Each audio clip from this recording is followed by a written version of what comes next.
Врање не е само најблиска туристичка дестинација за граѓаните од северниот дел на Македонија, туку полека станува пункт за вакцинација.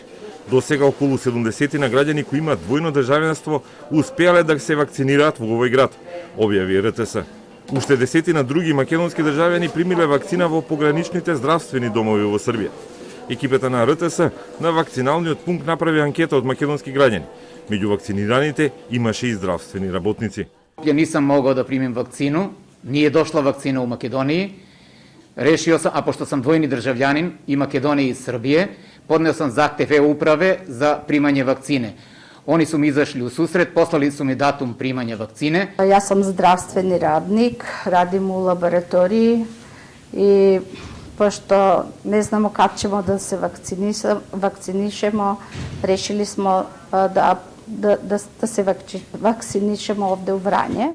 Бидејќи во Србија сега се употребува кинеската вакцина, македонците кои се вакцинираат овие денови ја добиваат оваа вакцина. Прво мора да се пријават преку електронскиот систем и да потврдат дека имаат двојно државјанство.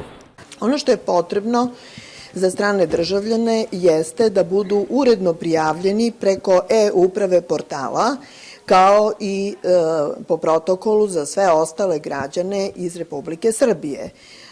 Ukoliko se radi o stranim državljanima, mora da ima kod sebe potrebnu dokumentaciju, ličnu kartu, odnosno pasoš. Покрај тоа, сите македонски државјани кои имаат живеалиште во Србија со пријавен адрес може да се пријават за вакцинирање. Србија, инаку во Европа е втора, веднаш за Британија, со најголем процент на покриено население со вакцинација, а покрај на Pfizer ги користи и руската и кинеската вакцина.